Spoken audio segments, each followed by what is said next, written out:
성경에서 가장 유명한 장 중에 하나일 뿐만 아니라 가장 슬픈 장면이기도 합니다. 이 사건은 이스라엘 백성들이 자신들의 생애에 아주 많은 부분을 탕진하며 심판 아래 놓이게 한 사건이기 때문입니다.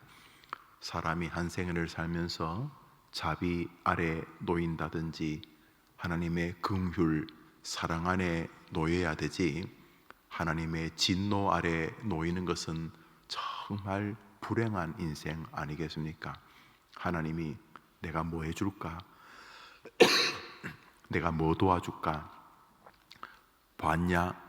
동방의 저 내 의인 욥을 봤냐? 하나님께서 내 편이시라.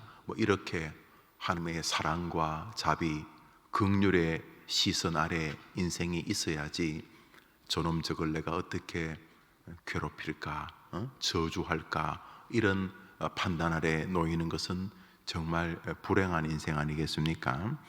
오늘 하나님의 진노 아래 이스라엘 백성들이 놓이게 됩니다. 아시다시피 출애굽 과정에서 벌어진 아주 슬픈 해프닝입니다. 12명의 각 지파의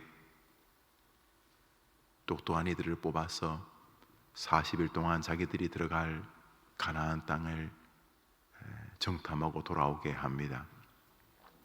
여기서부터 조금 사실 문제가 발생했습니다. 하나님께서 내가 너희에게 줄 땅으로 가라 그랬을 때 예 하고 들어갔으면 40년 전에 그들의 생애는 가나안의 삶이었을 것입니다.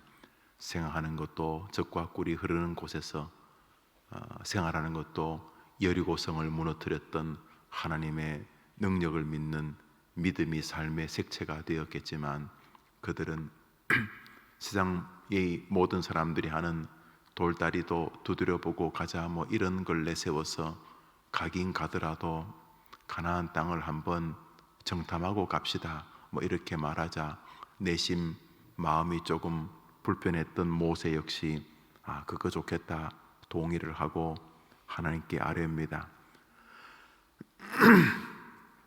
하나님께서 백성들의 탄원을 기꺼이 허락을 하십니다. 그래서 이제 12명이 가나안 땅에 들어가게 되는데 40일 동안 보고 온 다음에 내린 결론은 하나님의 말씀에 근거한 것이 아니었습니다. 하나님께서 내가 너희에게 주겠다고 분명히 말씀하신, 내가 너희에게 줄 땅으로 가라고 모세에게 말했지만 40일간의 정탐은 주님의 말씀보다 난공불락 여리고성이 더 현실로 보여졌습니다. 믿음으로 하면 되겠나 이렇게 생각하다가 믿음이란 게 그게 추상적이지 현실을 도외시한 것 아닌가, 이런 결론에 그만 도달해 버린 것입니다. 그들이 가나안 땅에 들어갔을 때 그들을 맞은 것은 젖과 꿀이 흐르는 풍요로운 땅은 틀림없습니다. 포도 한 송이를 두 사람이 메고 왔다고 하니 비옥한 땅이라 이래 볼 수 있습니다. 몇 해 전 우크라이나를 방문한 적이 있습니다. 지금 전쟁이 한창 중인 나라지요. 근데 땅이 검은색이었습니다. 그래서 함께 하시던 선교사님에게, 선교사님, 우크라이나 대부분의 땅이 이런 색입니까? 그러니까 아주 많은 땅이 이런 색입니다. 그 땅이 검은 것은 제가 처음 본 것 같은데요. 그런데 너무 땅이 비옥합니다. 저 검은색 자체가 다 비료인가 봐요. 그건 잘 모르겠습니다만 여튼간에 이 유럽의, 옛날에는 구소련이지만 그 유럽 쪽에 붙어 있는 나라 아닙니까? 우크라이나가 유럽의 곡창지대입니다. 얼마나 농사가 잘 되는지 모릅니다. 저희 교회 앞에 마당에도 심으면 얼마나 잘 나는지 모릅니다. 아주 땅이 붉습니다. 남도 벌교 그쪽으로 이렇게 한 번씩 가보면은 흙이 붉습니다. 이 붉은 흙, 조정래 씨 그래도 그런 글이 많이 나오는데 흙이 붉습니다. 거기에 의미를 담습니다만 하여튼간에 거기 참 비옥하다, 그 넓은 평야가 있다 이렇게 하는 것처럼 그 붉은색 정도가 아니라 흙이 검은색이더라고요. 검은색. 그래서 곡식이 너무 잘 된다 뭐 이렇게. 가나안 땅에 들어갔을 때 그것은 맞았습니다.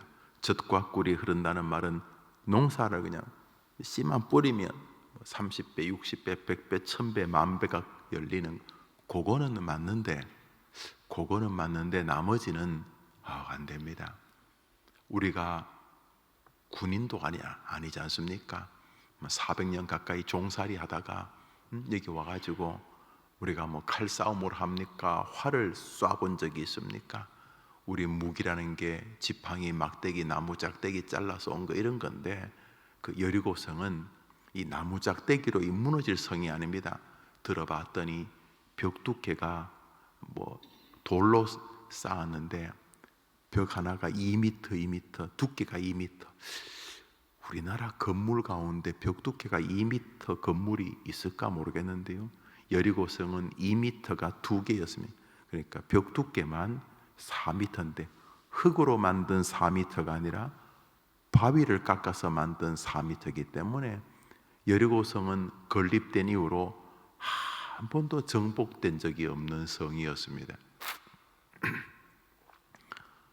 가나안의 첫 성 여리고성을 보고 일단 질려버렸습니다. 근데 성을 지키던 사람들을 보니까 이 자기들하고의 덩치가 자기들은 거기에 비하면 거의 난장이 수준, 그걸 비하해서 그냥 밟으면 터지는 메뚜기 수준이고 그들은 거대한 빅맨, 자이언트, 우리 못 이깁니다 이렇게 말했습니다. 뭐 거짓말을 한 건 아닙니다. 뭐 눈에 보이는 대로 말한 것입니다. 그런데 그들이 그렇게 말합니다. 루벤, 시므온, 레위, 뭐 유다, 스불론, 이사갈, 뭐 다한, 가셀, 아셋, 납달리, 요셉, 베냐민 이 12지파 중에 그 유다 지파의 갈렙과 저 에브라임 지파의 이 여호수아를 제외하고는 10명이 우리 가나안 땅에 들어가면 다 죽습니다 이렇게 말했습니다. 최근에 그 검수완박법 현 여당이 그 다수로 이렇게 법을 만들어 좀 굉장히 졸속적이라 이래 보여집니다.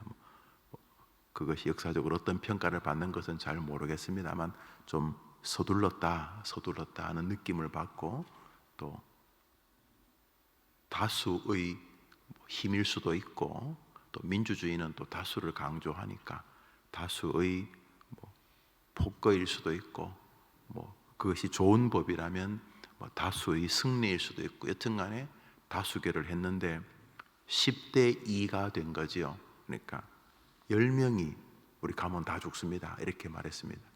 여기까지가 그들의 보고였습니다. 10명이 200만 명을 완전히 장악했습니다.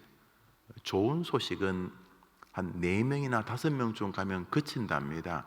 다시 말해서 야 누가 그 잘 됐대.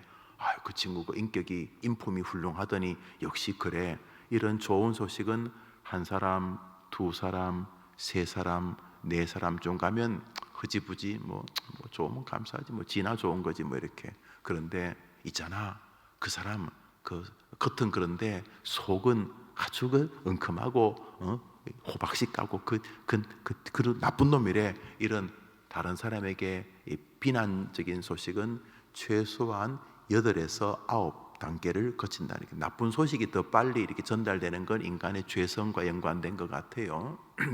여러분 거기다 숟가락 얹으면 안 돼요. 해림교회 교인들은 여러분에게 이렇게 들리면 거기서 끝이 나야지.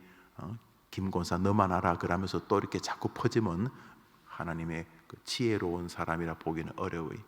근데 이 부정적인 이 여론이 백성들을 완전히 장악을 합니다. 그래서 막 울고 불고 모세를 저주하고 우리를 왜 여기까지 인도하셨습니까? 하나님에 대해서 원망하면서 다시 애굽으로 돌아가자 뭐 이런 분위기가 웅성웅성거렸습니다. 이제 그때 오늘 읽었던 두 사람 갈렙과 여호수아가 너무나 비통한 마음으로 잠시만요 하면서 이제 한 말이 우리가 읽은 본문입니다. 하나님을 거역하지 말라 이렇게 시작합니다. 하나님을 거역하지 말라. 젖과 꿀이 흐르는 땅 맞다. 열 사람도 젖과 꿀이 흐른다고 하지 않았느냐? 그 말은 맞다. 그 하나님이 말씀하신 대로 젖과 꿀이 흐르는 건 맞다. 그런데 아낙 자손이 크든 여리고성이 난공불락이든 우리가 지금 가진 것이 없든 우리 애가 객관적으로 다른 애들보다 뭐 좀 부족하든 아무 상관없다. 아무 상관없다. 우리에게는 하나님이 계시기 때문에 제발 하나님을 거역하지는 말자. 하나님을 믿고 하나님을 믿으면 하나님보다 더 센 놈이 어디 있느냐. 하나님을 믿고 우리가 하나님의 말씀을 거역하지는 말자. 그들을 두려워하지 말라. 하나님이 우리와 함께 하신다고 했기 때문에 우리가 믿음을 견지하면 그것들은 우리 밥이다. 그것들은 우리 먹이다. 이렇게 말하다가 맞아 죽을 뻔했습니다. 희망회로 돌린다. 요즘 그런 말 하더만요.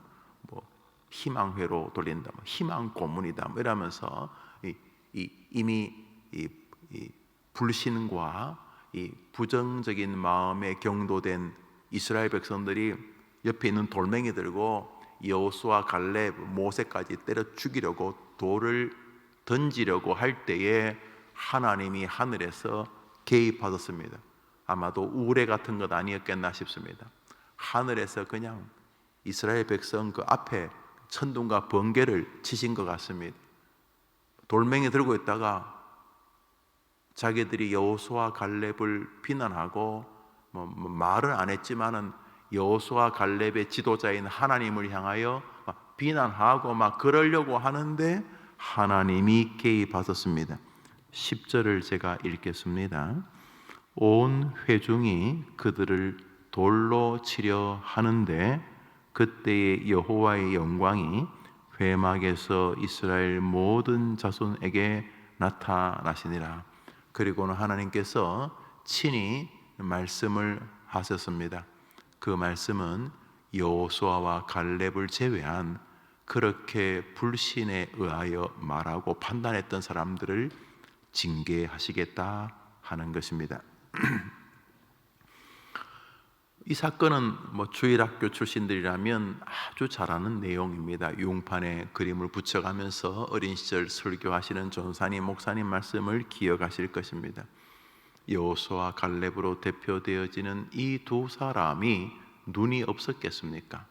이 사람들도 잠 못 자면 피곤하고 오래 걸으면 다리 아프고 못 먹으면 배고프고 이 사람들도 나머지 10사람들하고 큰 차이가 없었을 것입니다. 그렇죠? 유다 지파를 대표하고 에브라임 지파를 대표하며 뽑힌 사람이니 여호수아 갈렙도 나머지 10사람들하고 거의 비슷했을 것입니다. 물론 나머지 10명도 여호수아와 갈렙과 큰 차이 없었을 것입니다. 뭐 굳이 말하면 다 서울대 법대 나온 사람이라고 보시면 됩니다. 다 건강히 육군사관학교 출신이라 보시면 되겠습니다. 지략도 아주 탁월하고 똑똑한 사람이라 보시면 돼요. 뭐 12명이 뭐 제가 볼 땐 큰 차이 없습니다. 12명에게 무슨 자리를 맡겨도 다 잘할 수 있는 사람이었을 것입니다. 결정적인 것은 10명은 자기가 보는 것으로 판단합니다. 자기 판단, 자기 느낌, 자기 생각, 자기 경험, 아주 그 10사람은 무슨 문제를 판단할 때 세상에 많은 군상들이 하는 것처럼 배워왔던 거, 경험했던 거, 자기 안에 있는 욕망, 욕심, 적절한 체면 이런 거 다 섞어서 판단합니다. 이건 된장이다, 이건 똥이다, 이거는 좋다, 이거는 내 인생에 후회할 만하다, 뭐 이렇게 판단을 합니다. 여호수아 갈렙이 머리가 없은 것도 아니고 이 사람들도 인생을 살면서 다른 사람처럼 삶이 진행되면서 덕지덕지 붙는 경험이 이 두 양반도 일하고 없었겠습니까? 10명이나 12명이나 다 거기가 거기죠. 그런데 이 두 명에게는 이 다른 사람들하고 다 똑같으면서도 다른 게 딱 하나 있었습니다. 그것은 이 두 사람은 하나님에 대한 확고한 믿음이 있었다는 것입니다. 그래서 이 사람들은 열심히 사는 사람, 열심히 10명은 열심히 사는, 열심히 사니까 대표로 뽑혔겠죠. 성실한 사람, 이 10사람은. 이 두 사람은 열심히도 살겠죠. 살면 열심히 삽니다. 그렇지만 이 두 사람은 열심으로만 살지 않습니다. 이 두 사람은 찬송가 384장으로 삽니다. 뭐라고요? 믿음으로 사는 자는 하늘 위로 받겠네. 이 두 사람은 믿음이 최종 판단의 근거였던 것입니다. 하나님이 우리와 함께 하신다고 했잖아. 예수 믿으면 구원 받는다고 했잖아. 내가 구원의 확신이 흔들리느냐 안 흔들리느냐, 내 죄가 있냐 없냐, 그거 다 좋은 말인데, 그래서 네 재주로 구원이 안 되니까 하나님이 예수 그리스도 하나님의 어린 양을 너를 구원하기 위하여 보내셨다고 했잖아.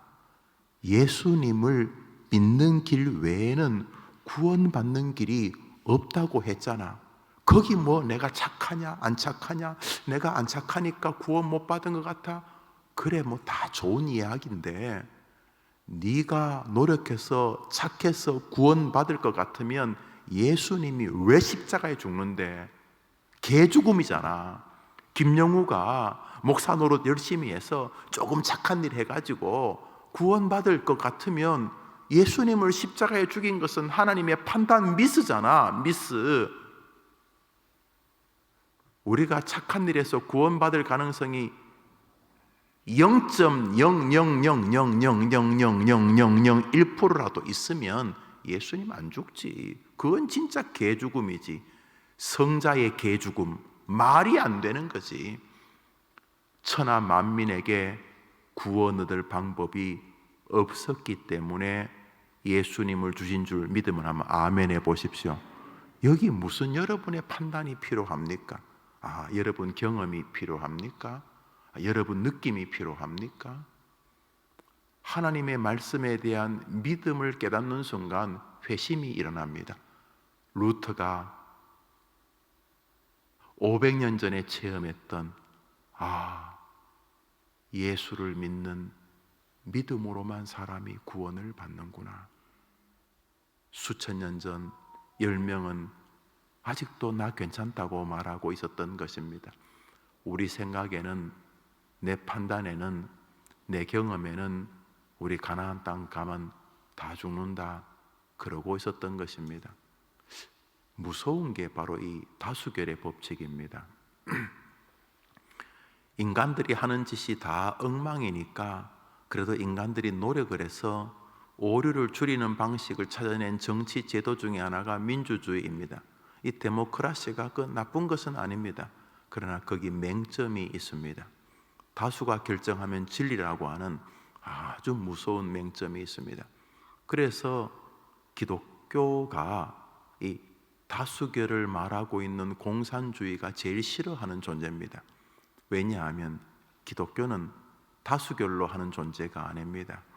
대한민국 온 교회가 오늘부터 예수님도 구원자고 부처님도 구원자라 그러면 온 교회가 다수결로 하면 그날부터 진리가 바뀌는가?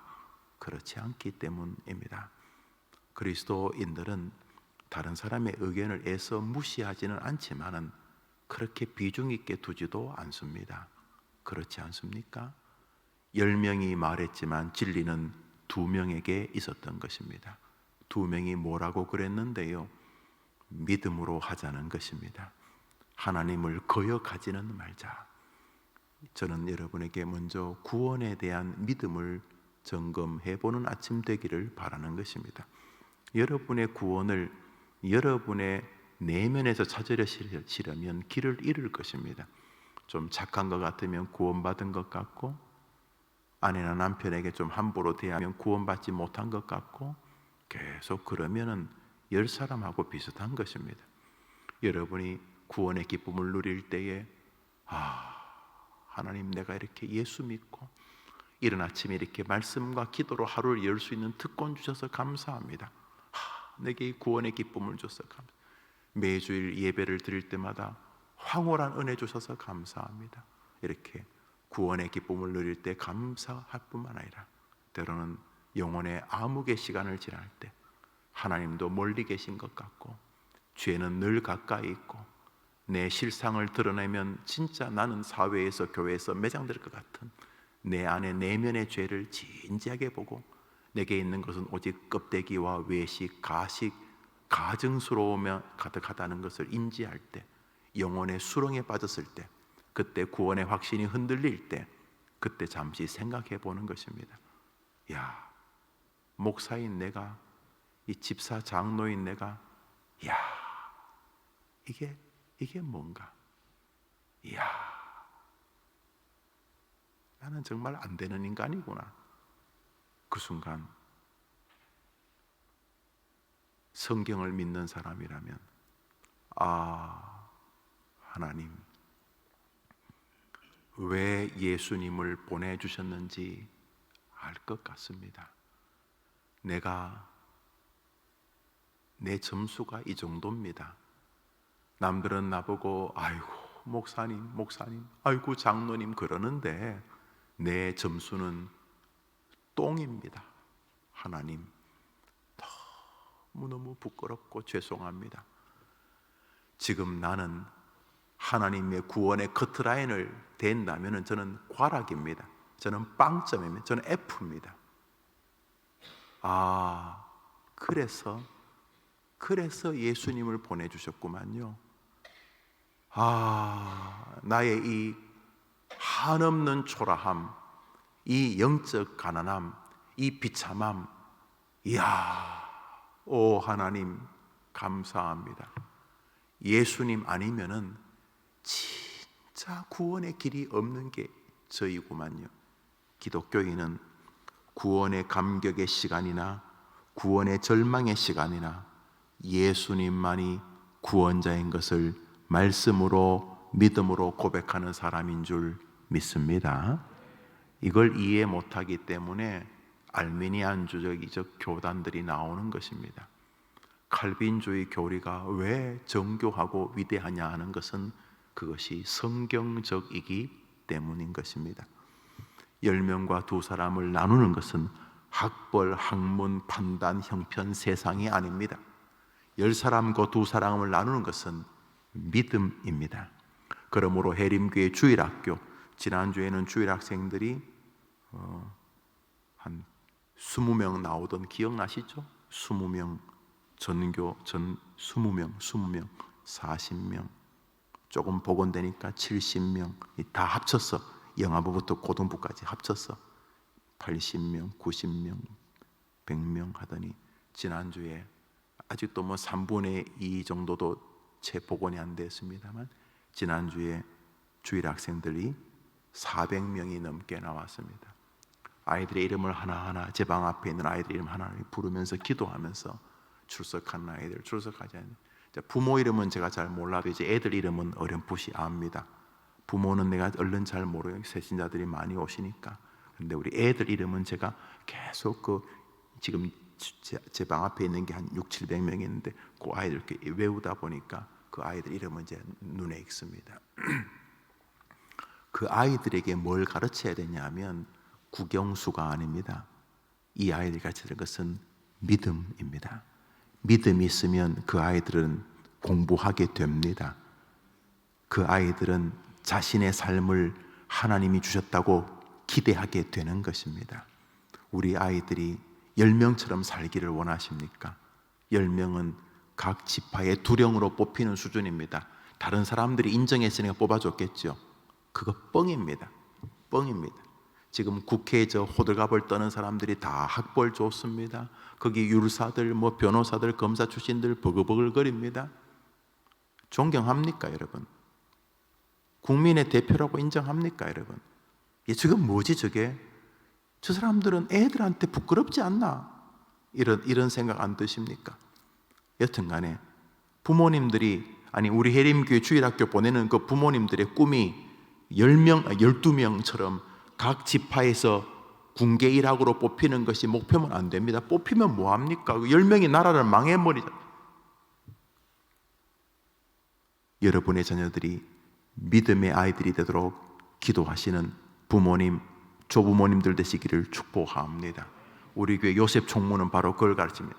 우리 교회 요셉 총무가 이제 곧 복원됩니다. 우리 요셉 총무의 훈련에 들어온 아이들이 90% 이상 성적이 오릅니다. 공부하란 말 한마디도 안 하는데 그냥 좌파적으로 나라를 애국했던 김구 선생님과 우파적으로 나라를 애국했던 이승만 선생님을 비교해서 장점과 단점을 말하라고 초등학교 5학년, 4학년에게 씁니다. 뭐 이렇게 에세이를 읽어보면 3발, 4발 썼지만은 자꾸 생각하게 합니다. 환경을 조심하자, 짐승을 조심스럽게 대하자, 이런 주제들을 아이들에게 신앙적으로 자꾸 생각하게 합니다. 동성애에 대해서 글 써보게, 그리고 만나고 싶은 사람들을 추천해서 아이들에게 만나게 합니다. 청와대도 갔었고 국정원도 갔었고 포스코, 서울대, 이 지역의 국회의원, 아이들이 한다면 의사 선생님, 유명하다는 사람들, 자수한간 사업가들, 아이들이 만나고 싶은 분들을 이렇게 초청을 해서 만나게, 그들에게 아이들이 심도 있는 질문을 하게 합니다. 그리고 성경적으로 자꾸 판단하게 합니다. 내용은 너희들의 주인이 누구냐? 하나님이 너를 이 땅에 왜 보내셨다고 생각하냐고 자꾸 묻습니다. 그러다 보니 아이들이 당연히 공부 시간을 의미 있게 봅니다. 내가 공부 시간에 어떻게 보내는 것이 가장 하나님이 기뻐하실까를 생각하게 만들기 때문입니다. 문제는 이 시대에 똑똑한 사람이 없는 것이 아니라 믿음의 사람이 줄어드는 것입니다. 해림교회가 마지막 때에 믿음의 사람들의 모판이 되기를 바라는 것입니다. 오늘자 날조 시편 50편을 한 장 읽습니다. 시편 50장입니다. 시편 50편입니다.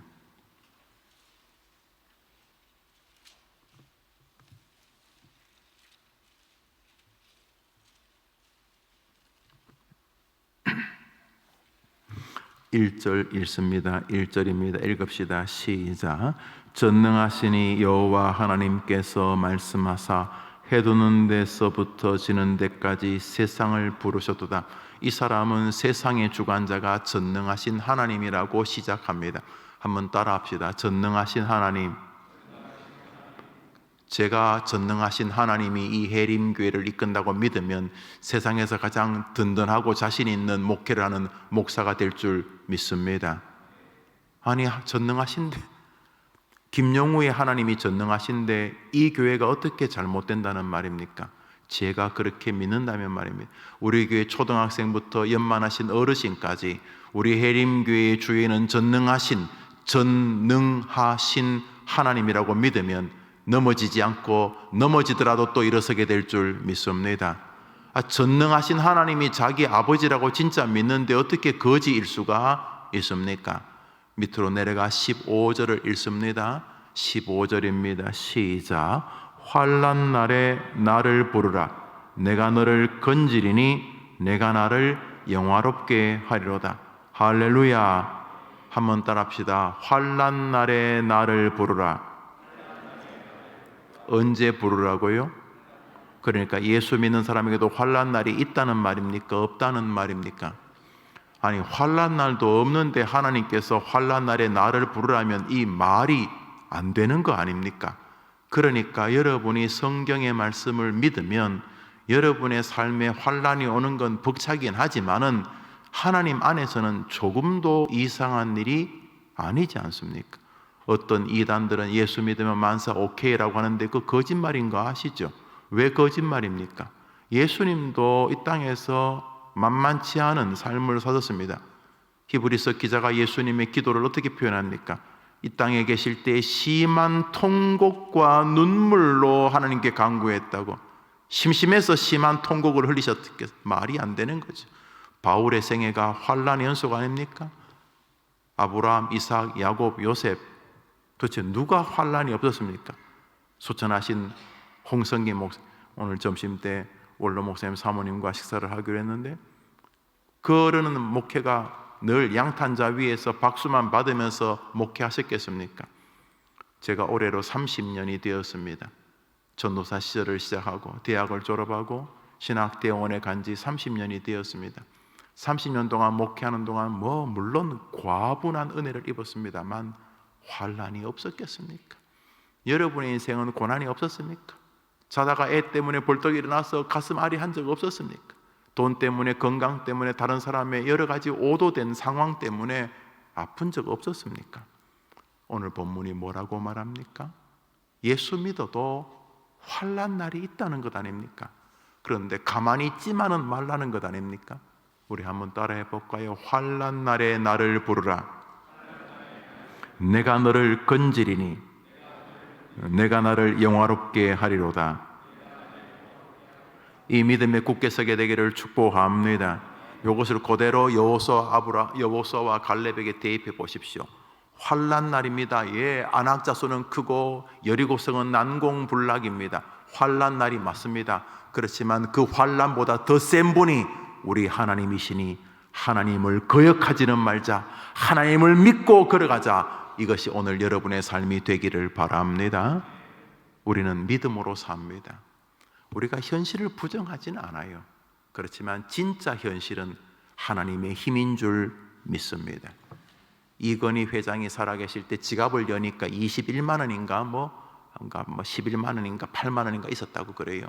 요즘 비싼 옷 한 벌이 수십만 원 합니다. 식사 한 끼 제대로 대접하더라도 한 끼 식사가 여러 돈이 많이 들 수 있습니다.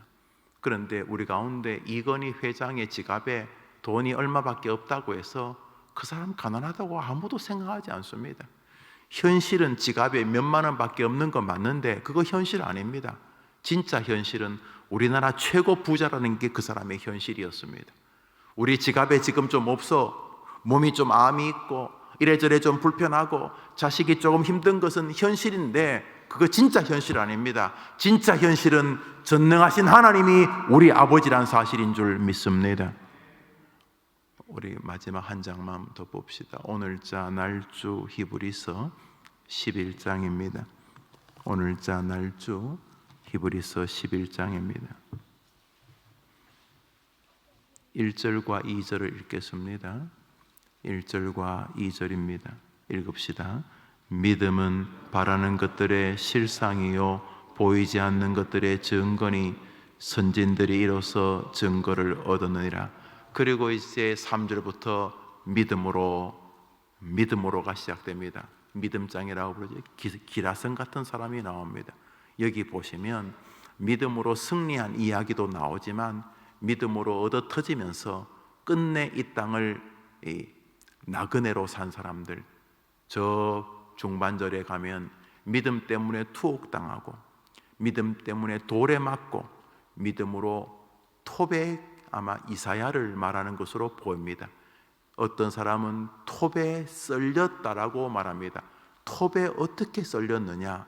믿음 때문에 기꺼이 톱에 썰렸다는 것이죠.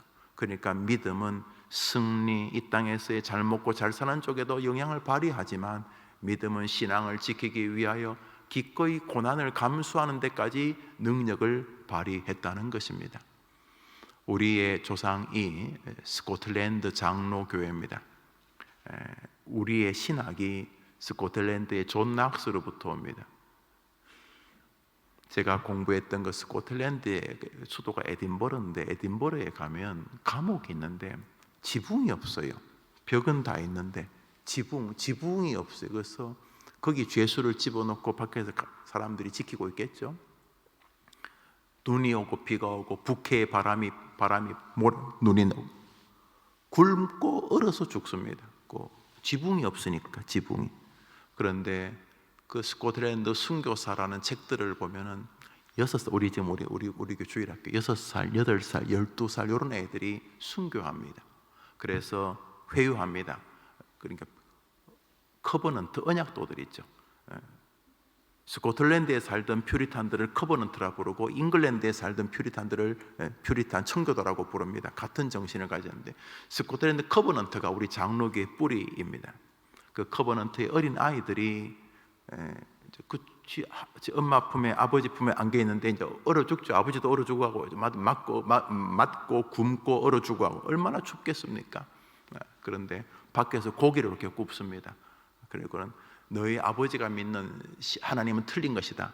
나는 우리 아버지 하나님 믿지 않겠습니다. 나는 왕이 믿는 하나님을 믿겠습니다. 이렇게 회유합니다. 그때 그 8살, 6살, 11살 애가 굶고 얼어 죽어가면서 나는 우리 아빠가 믿는 하나님이 전능하신 하나님인 것을 믿습니다. 그러면서 8살, 6살, 11살, 12살짜리가 많이 순교했습니다. 그 사람들의 이름이 히브리서 11장에 나오는 것입니다. 우리가 죽습니다. 80 정도 산다고 하는데 빨리 죽을 수도 있고 좀 더 살 수도 있지만은 내용은 똑같습니다. 천년이 하루 같은 주님에게 우리가 며칠 더 사는 게 뭐에 그래 큰 의미가 있겠습니까? 주님 앞에 갈 때에 여러분이 믿음으로 살다가 도착하게 되기를 축복합니다. 오늘 하루 여러분이 뭘 하더라도 너무 빨리 불평하지 마시고 너무 빨리 판장하지 마시고 너무 빨리 여러분이 보는 것으로 결정하지 마시고 우선 말씀이 뭐라고 하는지를 잠시 되새기고 결정적으로는 한번 더 합시다. 우리에게는 자기 아들까지 조금도 아끼지 아니하시는 우리를 사랑하시는 전능하신 하나님이 곁에 계신다. 할렐루야. 그분이 내 편이라고 믿고 그러면 되는 거 아닙니까? 그분이 내 편이라 믿고 오늘 하루 즐거운 목회를 또 즐거운 삶을 잘 사시다가 금요일 저녁에 함께 기도회로 모이겠습니다.